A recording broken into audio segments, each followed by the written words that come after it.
And great evening, family. Happy Sunday. It's your main guys, Batman and Wes, just checking in. How has everyone's, we're going to say this is the end of the week, not the beginning of the week. How has everyone's week been? My man, Batman, how you doing, bro? How was your week? It was Valentine's weekend. You are with the wife, with the family. How was this weekend for you, man? Yeah, I mean, it's been as long as we're above, it's definitely a great day, great weekend, man. Health and strength. You know what I mean? I mean, the frustrations of life could never trump you as long as you're doing something, as long as you're breathing, as long as you're appreciative. I mean, the frustrations of life should never and could never trump you as long as you have that mindset. You know what I mean? So yeah, we do some positive thoughts for the mind. I just thought I'd drop that on you. Hey, bring your camera down a little. There you go. That's perfect right there. I think while you were speaking, what came to mind is one of my mentors always told me about. It's a concept called the comparative mind. No matter how dreaded or bleak your situation looks like, there's somebody going through that exact same situation with no feet.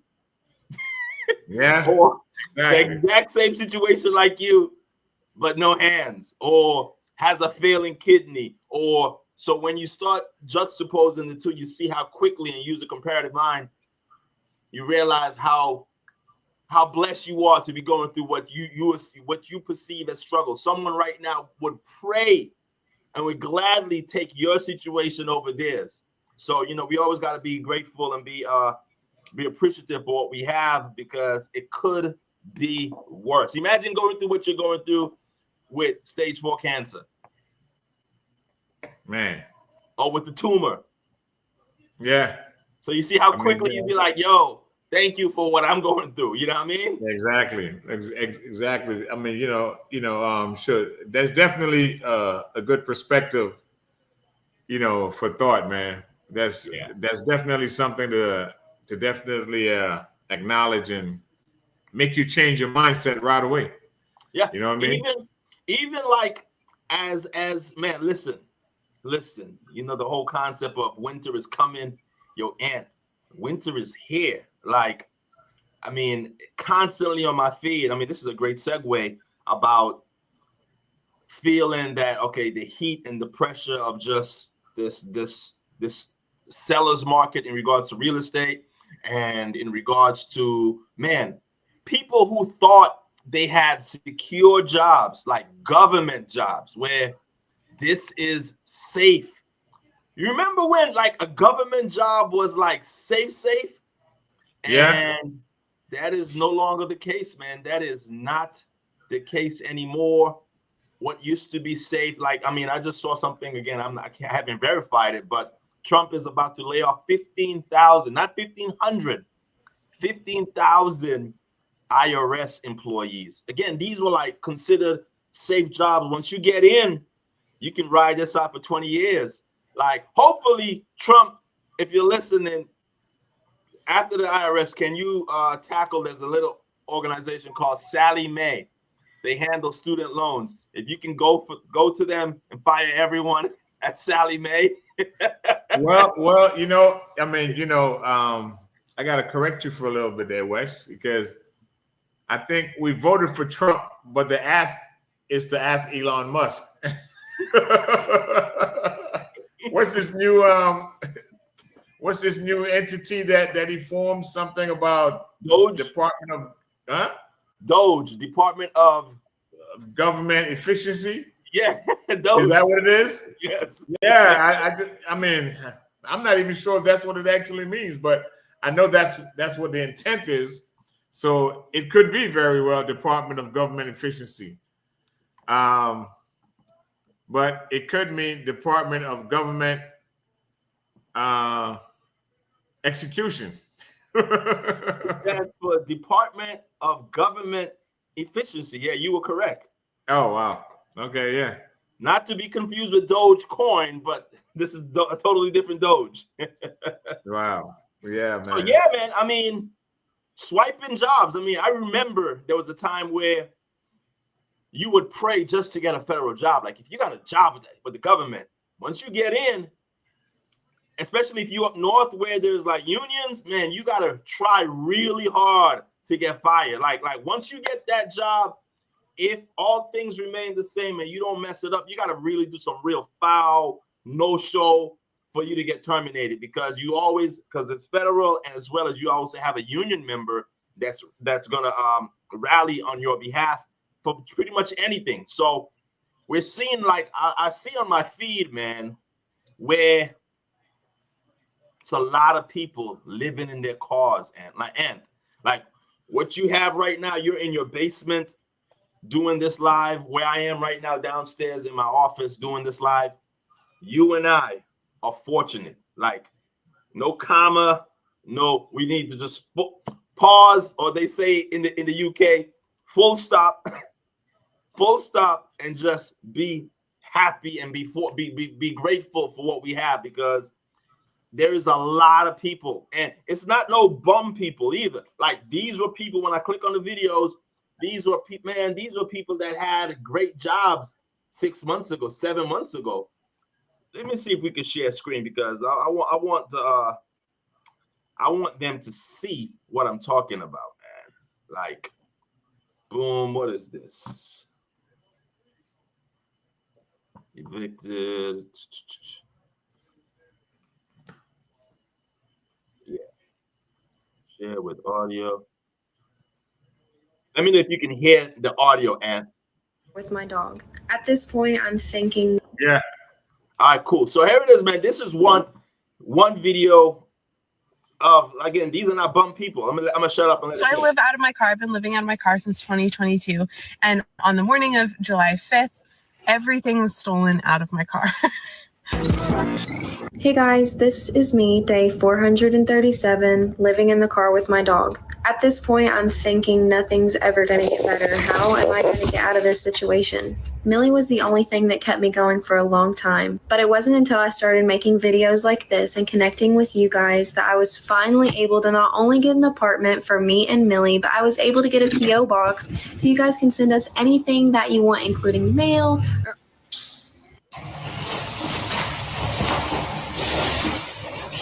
So if you guys can't see, it says, come with me as living in my car and being a PCA health worker. Like yo, there's consistent, just. So I'm officially homeless, and I want to show. Like it's a badge of honor. Like, hey, me, I'm officially homeless. Like, it's very. It's tragic, man, because what I've been seeing thus far, I'm not saying they're not men that are doing this, that are experiencing this, but I guess the men are like me. They have too much pride. Like, if I'm homeless, I ain't about to be, look at me, I'm homeless, you know? Or it's just, I don't know if it's there more women doing it or there are men as well. I'm assuming, well, there are more women in the world and there are more women in the country. So obviously it's going to be more women. But what's scary is it seems like it's all joy, happy, look at me. And I guess it's the positive in this. You can say like, hey, you've been documenting it. So you can say like, hey, I've been homeless and this was me. Fast forward 5 years, you have a journey of where you were homeless to now being a millionaire. We hear so many of stories like that from Steve Harvey, et cetera, et cetera. So I see the positive in that. But the thing is, you are, by doing these videos, you're putting a target on your back, because these women don't understand that there are evil and wicked people out there that, oh, you stay in your car? Oh, the black Hyundai with the thing pad that's always parked in front of the gym? Okay, I got you tonight. And run up and you crack that window, and then what you gonna do? You're helpless. You're homeless. So my concern is they're not aware of the dangers by publicizing where they are, the make and model of their car, and I'm in the parking lot at Home Depot on 127 MLK. They're not aware of that. That's where every time I see these look like innocent, feeble little women where not even with the gun, a man that's just my size, 5'10" or above, 200 pounds, show up, knock on the window, open the car. It's like, it's too late. Not only knock on the window, crack the window because you've been going live from your car, and show up and be like, okay, let me have my way. If you're lucky, give me the keys and get out the car. If you're not so lucky, drive to the back of this deserted street, and then we never know what can happen after that. So that's my concern with these women who are like, hey, this is a badge of honor. Look at me, I'm homeless. Day 37, day 410 of me being homeless. Like, if you're homeless for 400 days, I mean, you've been homeless for more than a year, and things are not getting better. And sometimes it's okay to, I don't want to, almost like the prodigal son. You have to sometimes say like, hey, I'm going to hit the reset button and go back home. Some people might be too old to go back home, but it goes out to my heart. When I see it, I see, because I have a young daughter, I see my young daughter in each of these women. And I'm like, man, like, how did they get here? You know what I mean? But this is the norm, man. And it's going across the country. It's not even as limited to the East Coast, to the West Coast, or the South. From New York to Cali, it's all the same, man. Been seeing these videos of people from all over the country. So that's where my heart is. Yeah, as I'm sitting here and I'm listening to you, and I was watching the clips, man, and I'm thinking, those people that are doing this, the social media things right there, as far as I think those might be misconstrued as, like the result of lack of housing, or like some bad maybe decisions making. But I think those people are more so on the edge of social media, trying to be a little bit too adventurous, because if I was to take them serious, of course I would be sympathetic. But as I'm looking at some of these people, I think the world is more accommodating to homeless women and children as opposed to men. Yep. You will see more women, you will see more men on the streets that are homeless, and more in shelters, if that happens to be a economic situation for them. But the world is more accommodating to women. So for them to be so kind of, I'm not even sure what the adjective is, it puts me in the mind of, let's not be too quick to jump to the sympathetic side, because they have resources that they don't have to be out there like that. You're right. You are right. You are right. You are right. Oh, because if you or I showed up in a situation and be homeless, and we was to make a video in the car and stuff, I don't think the world would be so sympathetic for us. No, it'd be like, oh, pull yourself up by your bootstraps. Yeah. He's an able-bodied man. Get out there and work. Exactly. So, there is definitely a lot more resources for them. So there is no need for them to be out there unless they're on some other agenda, trying to garner attention, entrepreneur, trying to be I was about to say. A lot of them, like you're saying, a lot of them are pretty much trying to be quasi influencers, and that's how they want to start their channel. Like, oh, I started doing videos every day because America loves the rags to riches stories. That's what America loves. We love that. So they look at it as a wonderful opportunity to be like, look at me. If I could do what you did, I started off homeless in 2024, and now I pushed through. I'm a multi-millionaire. Everybody likes that story. Everybody loves that. Yeah, and they're quick to put the label on homeless, but yet they're living with someone. So let's not I mean, let's not be so quick to grab the tag and apply it to what we would think is homeless being on the street. Homeless just because you don't have your home per se, but you're living with your cousin. You're right. Or you're living with your family member. You're so right. In a sense, you are homeless. You don't have your individual home, but it does not mean that you're on the street.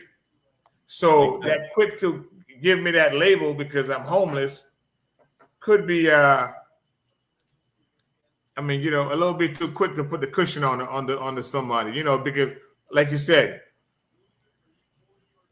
I mean, like people in America, we love taglines, we love the homeless to riches story, but let's define homeless as really you being homeless as on the streets, or you being homeless that you haven't elevated your credit score yet, you haven't elevated your financial means yet to qualify for a house. Right? I mean, so you could be living with your uncle in the basement, well heated, well AC'd, take a shower every night. But you could tell someone that you're homeless, meaning that you don't have your individual home yet. Yeah. So that's what you're saying. and you know how people like to embellish stories. That's exactly possible. Yeah, And I mean, so sometimes and stuff we reach a little too far, a little too quick. I mean, to put that tagline underneath our name only to garner sympathy, and then the rags to riches story right afterwards. You know what I mean? Makes sense. Yeah. So I mean, so before we quick to give them that and stuff, we must, we must investigate that. Because sometimes, it could be misleading. But, if that was the case for an individual, my heart goes out to them. Because from what I see, as far as, the inner city, downtown Atlanta, where we at, it is a very rough life. And sometimes, you find yourself, well, I do. I find myself, even in my travels, I watch them. And then I often ask myself, I wonder what their walks through life might have been for them to end up here.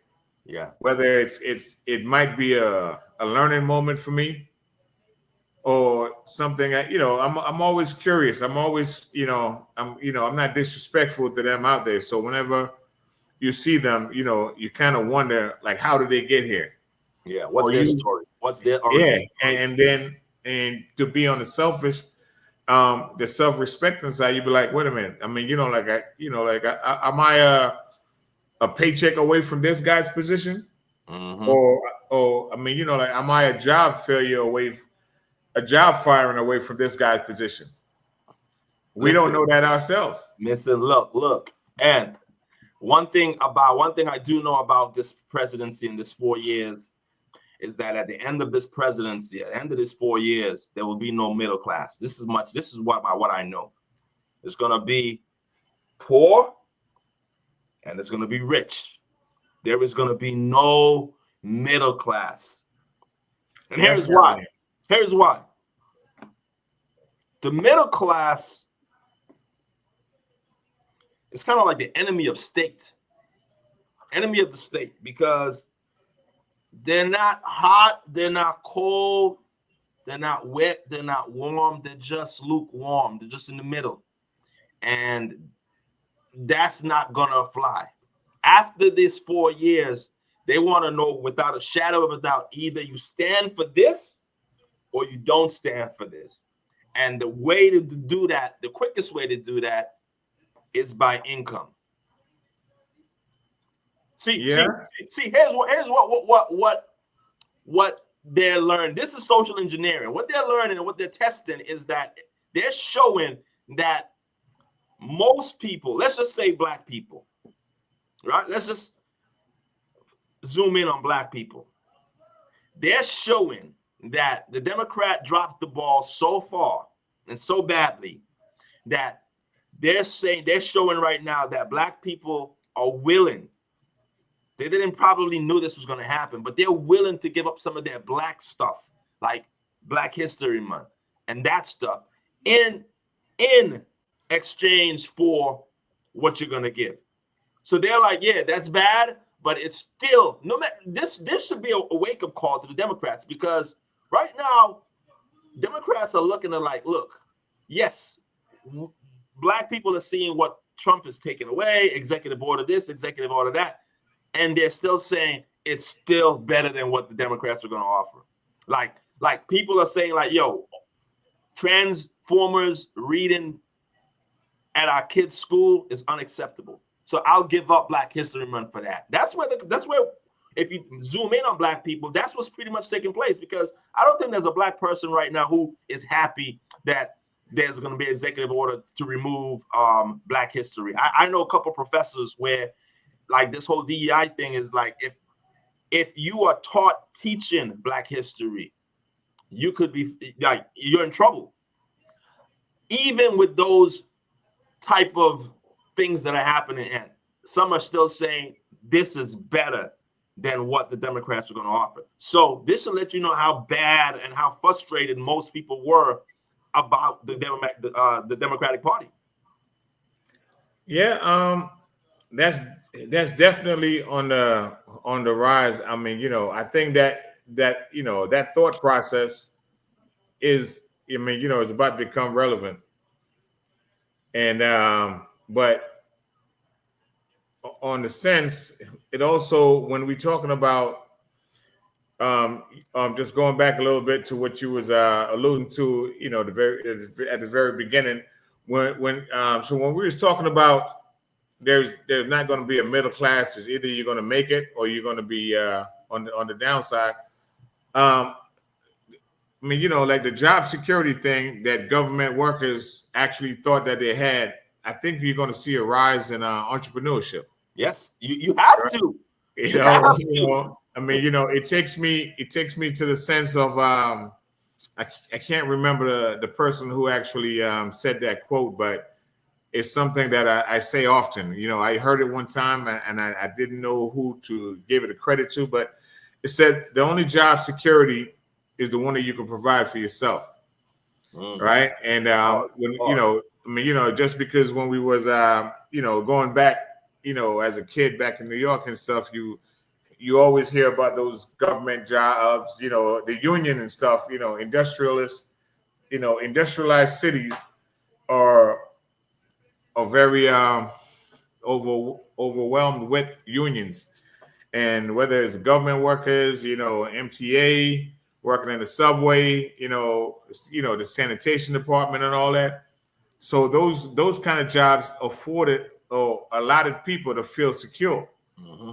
But with the cuts that are coming now, like people are going to have to more so earn their keep. Mm-hmm. And, that's what, as much as sometimes you might want to say the Democratic or Republican, you kind of, if you're an entrepreneur already and stuff, you kind of relate to some of the Republican views, even though you might say, well, I'm going to vote for the home team, or what might be construed as the home team. You might have Democratic values, but you could also agree with some of the Republican ways, especially when it comes to cutting taxes and giving people too much allotments or whatever and stuff. And it's time for you to get up and get it. That's what makes America a very coveted country, where everybody wants to get here. And it's not a cakewalk, but it definitely gives you the opportunity. Mm-hmm. Just a simple, just this past weekend, I picked up a new. I was just introduced to something very, very simple. I'm going to share this with you, man. I was at my rental house, and I had some trash in the backyard. Mm-hmm. And I didn't want to. When I say trash, branches and stuff, that was hanging over from the neighbors, whatever. So I trimmed it up, and I'm saying to myself, okay, well, I'm not about to put this in my car or put this in there, have to haul it off. So someone introduced me to the idea of a burn barrel. Mm-hmm. And I'm like, burn barrel? What is that about? Mm-hmm. So I went on Facebook Marketplace, looked up burn barrel, and there are people selling barrels. Mm-hmm. And I actually met the guy, and he said, "Oh, yeah, man. I do pretty good selling these." I bought 2 of them. Yeah. Something as simple as a burn barrel, but it just shows that wherever you open your eyes and there's a service that need to be filled, you could make that a business. Mm-hmm. This guy sold me 2 burn barrels. So I say that to say there's so many opportunities that no one has to be broke or homeless. They just have to open their eyes and see different things that need to be serviced, different needs. Like like delivery service or jobs that you could create yourself. So what we used to know as people getting handouts, there's no reason for you to get a handout, man. All you got to do is open your eyes and create something in your mind to fulfill a need. Yep. Right. I mean, whether it's like you have your car and stuff. Back in the day and stuff, you have to go buy a taxi to actually become a taxi driver. Now you have your personal car and you're an Uber driver. Mm-hmm. Right. I mean, so now people don't want to go to the groceries and pick up their groceries. That there are grocery stores that are paying you to come pick up the grocery that someone ordered. Then you deliver that. So it's up to you, the individual, to see how much you want to sit there and hit the sympathy button. I want someone to have sympathy for me, or I'm going to get up and do something that I basically have to think outside the box. So now, with the foreseeable changes that are coming, it's definitely going to test you as an individual and stuff to see how resilient you are. Yeah, I think at the end of this, not at the end, right now, it's like the covers are being pulled back. Yeah. And it's pull about the curtain back, slide the curtain over, pull the covers back. Let's see what you are, what you're about. Yeah, it's about to show, okay, are you about what you talk about? Yeah. A lot of people can talk about it, but we're about to see right now those who gonna at the end of this, when the smoke clears, we're gonna see who is really an entrepreneur and who we're just talking about.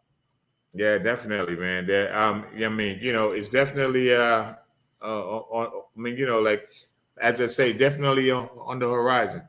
Mm-hmm. It's definitely that. Do you think it can get as bad as the 2008 crash? In a way, it could be beneficial if you prepare for certain things that might come your way. Opportunity, the housing market. In 2000, back then and stuff, I think it was 2000. Yeah, back then when the housing market crashed, I was in a position to actually help my mother purchase a house, a ranch style house. Yeah. About 1,500 square feet, 3 bedrooms, 2 bath. Paid $40,000 for it. Woo. Man, I wish those days were here right now, boy. Woo. So when you put yourself in that position to be able to actually capitalize on something, opportunities are coming, but you have to put yourself in that position. Mm-hmm. That house today is worth $250. Easy. Yeah. So it's definitely just a wait and see moment, but you always want to be optimistic because you don't want your neighbors or you or your neighbor to be affected by it. So you just want to be optimistic and just hope that everyone's just taking heed with and approaching the future with caution. Enough said. Yeah. Great way to segue. Well, what do you feel from the trucking point of view? How has Trump been in office? Have you seen any immediate change? Have you seen him being in office? How has that trickled down into the typical driver? How is that affecting you guys? Well, as far as him being in office and stuff, it depends. I could only look at it from my angle. My angle as a small fleet owner, and from the business side of trucking, I don't see any improvement yet because there is no regulation that has been passed to assist us in increasing rates or anything like that. There's no regulation in trucking. that's my thing. I mean, I'm constantly telling people to say no to cheap freight. So it definitely has not touched anywhere yet, because there's not any regulation that's been passed to assist the small truck owner that have to actually fight inflation in the form of insurance and fuel prices and everything like that. So I mean, so we haven't seen that yet. From the sense of you being a trucker, I mean, you being a truck driver, and I mean, you don't have to worry about those costs. Oh, I mean, as far as you worrying about a job, I don't think it will affect the regular truck driver, because I don't see America stopping. And that's the only way it will affect trucks, is if, I mean, the only way it would affect you as a truck driver working for a trucking company is if there is no freight to be hauled. But I think America will still be moving, but those costs to the consumer might increase. But we also have to flip to the side of the truck owner. If the wages are going to be increased, not the wages, if the cost of transportation is going to be increased, and that's only going to be noticed from us dealing with the shippers or dealing with the brokers or what have you. So I don't know. It's kind of, again, I love the word optimistic, but I don't foresee it making a difference yet, unless there was to put some hardcore regulation in place, to offer better regulation as far as what brokers need to be paying us. But then that would be big government getting into the realm of capitalism. You can't tell Home Depot what to charge for this hammer right here. Just like you can't tell a shipper what to pay this truck driver or this truck owner for hauling a load across town. I mean, it's going to be up to that truck company, whether you're a truck owner of one truck or you're a truck owner of 1,000 trucks. It's up to you to know what your operating cost is, and then for you to say, well, hey, I'm not going to take this load across town for this freight, for this rate. So it's still a wait and see moment. I know how bad things were in Q4 last year. Now that we're in a new year, have you seen any relief, or are things pretty much the same as they were in Q4 last year? Well, I think it's pretty much still the same, because the weak ones have not fell off yet. The saturation, I mean, is still there. So the rates are still down. You know what I mean? So when I say the weak ones have not fallen off yet and stuff, every day people are still intrigued by jumping into the trucking industry with no education, so to speak. So as many fall off, you still have the curiosity of others that are jumping in, and they might not last as long as the ones that are falling off, but there's no visual improvement yet. I would think from 2024 quarter, number 4, I mean, I think we'll have to wait till we see 2025 quarter number 3 to really get all the way into 2025.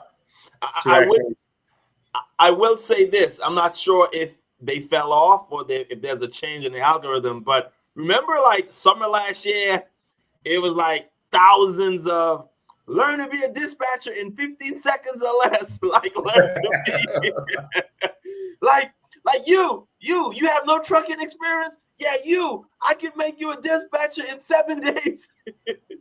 Well, that I must say, that right there, that definitely had fell off because those high exciting people, their business have come to a halt, because what they used to sell these so-called dispatch programs for $1,000, they're now trying to and taking the false pictures of the houses and the so-called Bentleys that they were driving or whatever, Those Bentley payments have fallen off.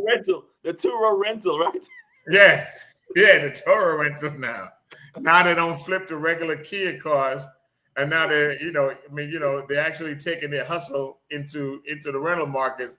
But yeah, those people, that, man, wow. When I tell you, there were, but the thing about it is, and I'm gonna just slide into something else. What drove that market is we want to buy laziness a little too fast. Mm-hmm.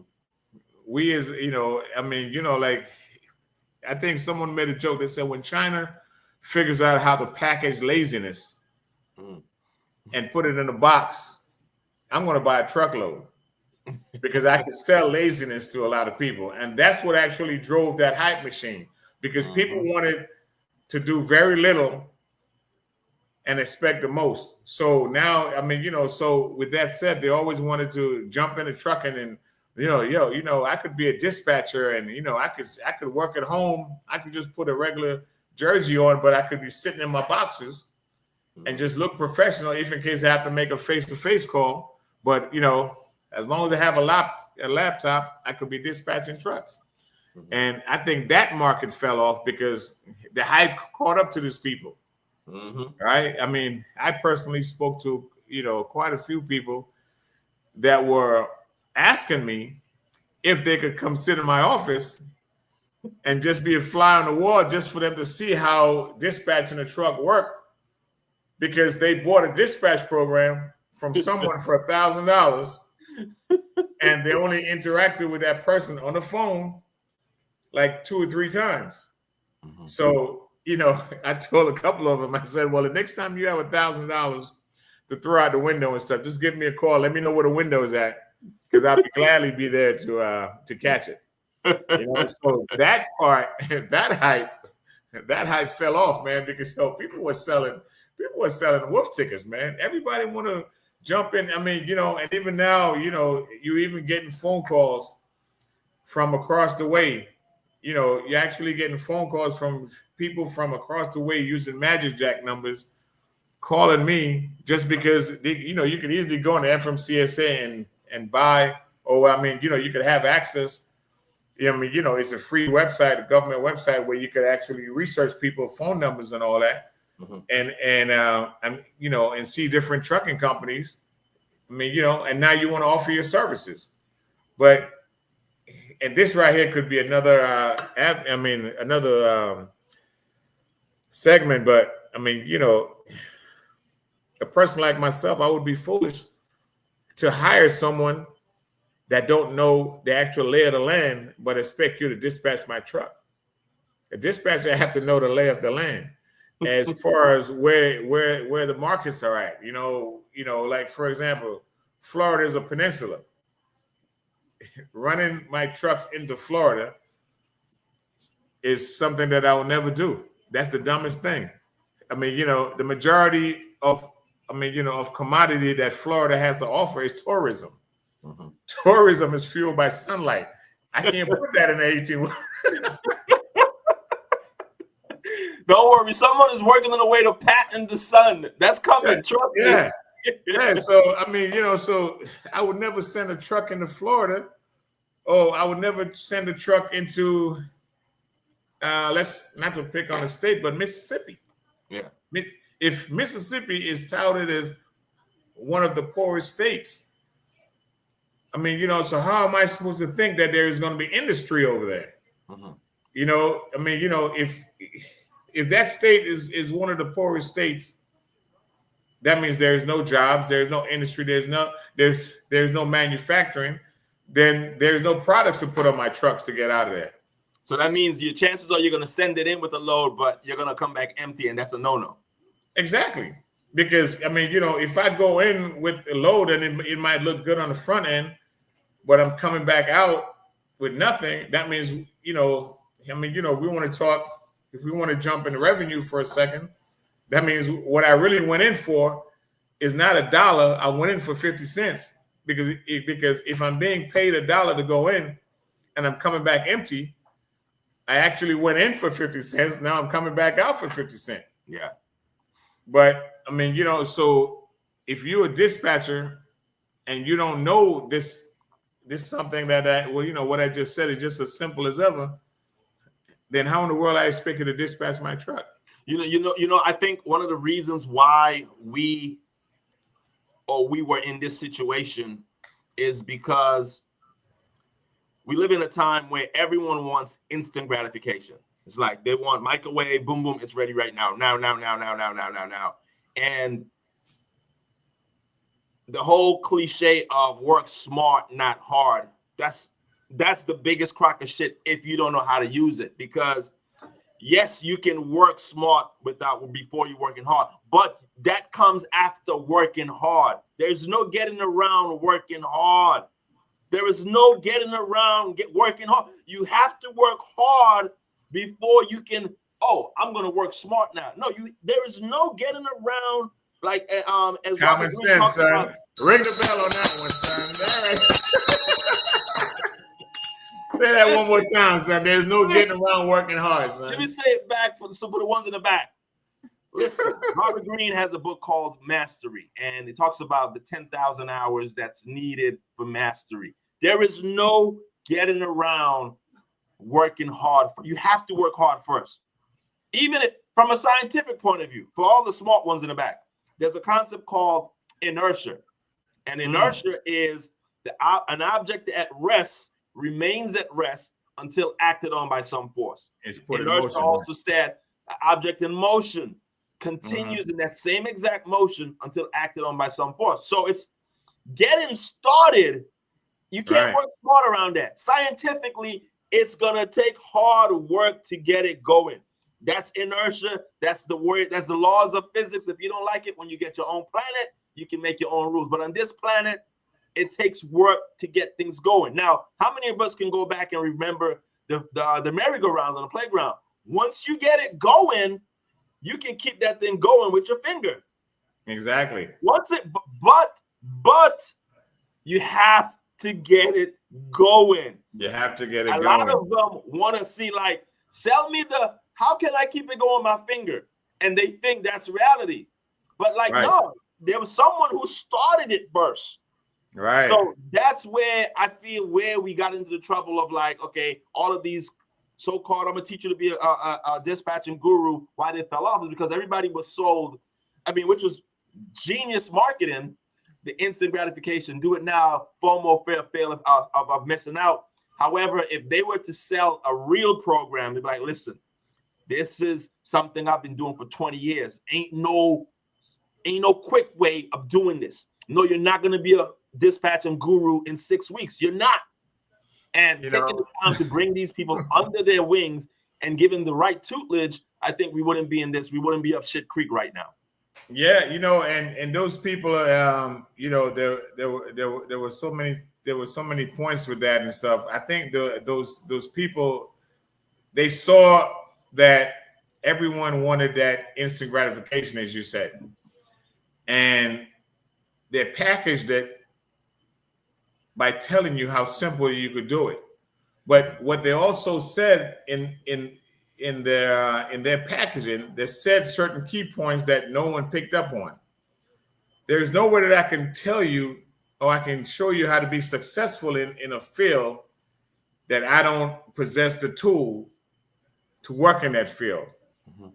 And some of the bragging points of that was I actually heard some of these guys on there. And again, man, look, I'm a hustler in the positive form of entrepreneurship, right? Mm-hmm. So if you could sell somebody something and they buy it, well, keep selling it to them. Mm-hmm.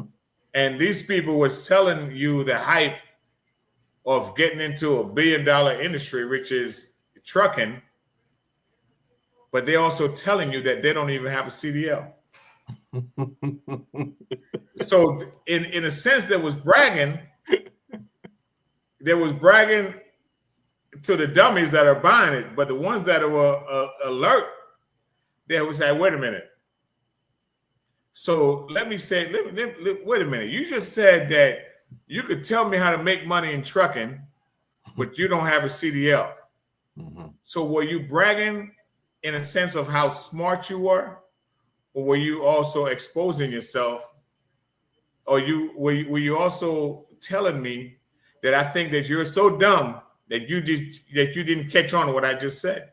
Yo, and I saw some of these, right, where the woman who was selling this course, right, she's probably as thick as this, like feeble. Not there's anything wrong with being skinny, because I'm skinny too. But yo, and you know, like you can look at someone and like if you look at me, you can tell like brother got a big old gash on his head, brother got calluses on his. You can tell this brother he's done some hard work. Yeah. yeah. I ain't got no pretty face. Like I got scars. Like this is a recent scar. Like if you look at these hands, if this camera could see how dry and how many calluses on this hand, you can tell. You can size them up. Like yo, Aunt, some of these women that were selling these courses, I mean, the weave sitting right, the nails just was right. that the one that she looked like? If you was to give her a good squeeze hug, she would. I mean, she would squeeze gravy out of her pores. Yes, I know that one. Yo, Ed. Some of these women, like you could look and you could be like, that chick hasn't done a day of hard work in her life. Like she doesn't even know what a wrench is. Like if you tell her to go, yo, give me this pump, she'll be like, what pump? You bring me a vice grip. She'll bring you a screwdriver. And I'm like, right. These are the people that are selling. Like, so they turned it into like almost like a trucking love of hip hop. Like it was just like a reality show. And I'm like, I can't knock their hustle because like, so people need to realize there's a difference in pretty much you buying that $1,000 course is what's providing them that lifestyle, not the facade. Exactly. It's not the trucking. It's not their dispatching program. It's your $1,000 is allowing them to give them this look. Right. But they will not share with you their numbers about, okay, this is how my dispatching company is doing. This is what we did last month. This is what we did in 7 days. This is what we did for this quarter. Yeah, well, I mean, that just goes to show yourself that they capitalize on the fact that, I mean, that they know the masses want to be lazy. Mm-hmm. And they know that the masses does not want to put in hard work. They know that the masses wants the hype of going from 0 to 60. 0 to 60 only applies on the racetrack. Mm-hmm. That's the only way I know 0 to 60 applies. I mean, like a father of 3 boys and 1 girl, I always tell them, hard work does not hurt anybody. Lazy people have to work twice, right? And my 11-year-old son, I mean, he could repeat that for you, and he would also be able to tell you why lazy people work twice. Mm-hmm. And, so he'll tell you and stuff that lazy people work twice because if you don't do it right the first time, you have to do it again. Mm-hmm. So why not do it right the first time? So that mentality is what I'm instilling into my sons. I mean, hard work, that's something that I picked up from my father. Mm-hmm. I mean, and I saw the result of his hard work. And they seen the result of my hard work. So they already knowing that don't be afraid of working hard, but working smart is after you work hard, as you noted earlier. I mean, trying to get that merry-go-round started is the hard work. Now, once you get started, the smartness comes in, the effort, actually relaxes a little bit because now you could actually spin that merry-go-round with your finger. But everything initially, there is an effort that needs to be put into it. Hard work does not hurt anybody. The result of hard work, as long as you stay in focus, it will definitely come to the point where it manifests into something. So, but if you're working hard and you're not focused on what you're doing, then you're not going to get anywhere. So with hard work, you also have to bring in the focus part to stay focused. Mm-hmm. And that's where you're going to end up. Then you're going to come to another level of the result of your hard work brings in, success. But then on top of that success now, then how you start putting in the different levels of efficiency, learning how to make your company work more efficient now. Jeff Bezos, for example, he worked hard in his garage, right? If I remember his story correctly, he worked hard to get the platform going. Now and stuff, he has people coming in and tweaking how efficient he could run his company. Mm-hmm. But again, it was hard to get started, right? He got it started, he kept it in motion, and he kept on building on top of it. He stayed focused. Now you have people that actually saw his idea, and now they jump on the bandwagon and they say, hey, Jeff, I can show you how to do this efficiently. But where were they at when he was trying to get started? Yeah, like nobody wants to be there with you while like as they would say, you was shooting jump shots in the gym. Right. And in humanity's defense is that at first they're gonna call you, say it's impossible, and they need social proof. So I mean, I'm not the type of person to be like to shit on them, but it's kind of like it's a following society where they need proof first. Now, once they see the proof, they're gonna call you an overnight success, not knowing that you've been grinding in the basement, in the garage for 15 years, 20 years, 10 years, but it's an overnight success. They don't see the sweat equity that you put in. And that's a great idea, because here it is. What's gonna differentiate what we're doing from the bubbles that pop is that you being a trucker for all these years and running your firms for all these years, what we are going to be bringing to you guys, and we're working on this, and it hasn't been finalized yet, but we are putting together a course from someone who has been in the industry for all these years, who has who has tried and failed and tried and failed again, who knows about the ebbs and flows of the industry. Once we finish that course, you're going to know that it's coming from someone not who read a book about dispatching, but someone who has done it, right, is doing it, and can show you how to do it. Those are the three criteria my mentors always told me. Says, Wes, when you're choosing a mentor, a coach, run it through three pillars. Have they done it? Are they doing it? Right. And can they teach it? Now, the third pillar is vital, because teaching is an art, is a skill. Right. Teaching is a skill. Michael Jordan, the greatest basketball player ever, he is not a coach. He's not a good teacher. That's where a lot of people feel, well, if I was a great... That's a very good point right there, brother. That's a very good point right there. Those are the three criteria. So here it is, so that people can understand. I like to use examples.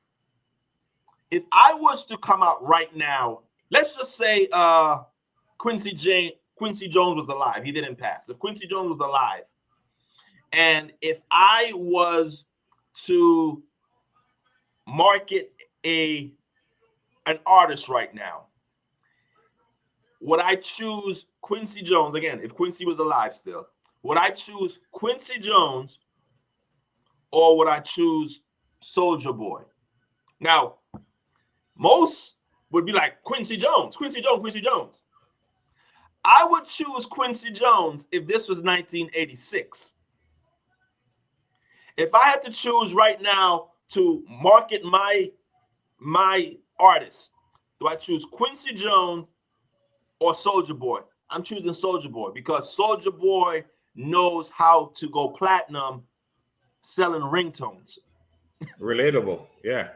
Not only that, but he knows the current way of music. He knows that you don't even need an album. You can sell the single on streaming. You can go platinum just by selling the single as elevator music. See, using those three pillars, Quincy Jones did it. He's not currently doing it, and he's not a teacher right now because he's not currently. So if I was to say, running those three pillars, right, Soulja Boy has done it. He is doing it. and he can show you how to do it as well. So those are the three criteria that we're gonna, when we finish with this program, you're gonna be able to hold it up next to those three criteria, and every one we're gonna check off, because again, Batman has done it, is doing it, and he's gonna be able to show you how to do it as well. Now, again, when we finish this program, we're going to release it, but we wanted to give you guys a heads up, letting you guys know what we're working about, what we're working on, and what's coming down the pipeline. And of course, for summer 2025, it's always great chopping it up with you guys.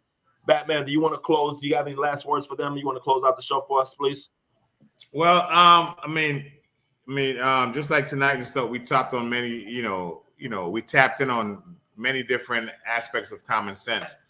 And it's just a matter of, the foreseeable future is kind of blurry right now, but you have to keep on looking, keeping your head up and be optimistic about it.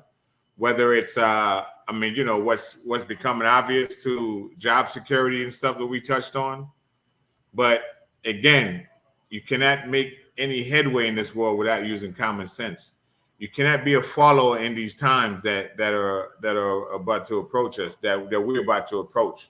You cannot be a follower and stuff. Sometimes, what's definitely is going to come down the pipe, especially for those secured government workers and those workers and stuff who thought that you had job security. You got to start using more common sense, man. You got to think outside the box. And, something, a long time ago and stuff, a man told me that he appreciated something about me and stuff that he saw that I think outside the box. And my reply to him was, in your world, there might be a box. In my world, there is no box. Well, I'm not even here to give a box credit. Yeah. So again, man, common sense is something that you definitely going to have to use in a lot more in the future. And that comes from a lot of self-thinking, individually. Don't be a follower, and just keep your head up. Enough said. All right, man. Well, the man have said it. Again, as always, chopping it up with you guys. We're looking forward to seeing you guys again. I got some stuff that's gonna be. I'm actually gonna go to the whiteboard over this week, so y'all gonna see me giving some gems from the whiteboard. So this week, follow up, keep following the channel, and you're going to get, of course, updates from myself and from the guy Batman. As always, peace. We out. Peace. We're going to ring the bell. Next time, like, subscribe, and put your comment on there. Enough said. Peace. All right.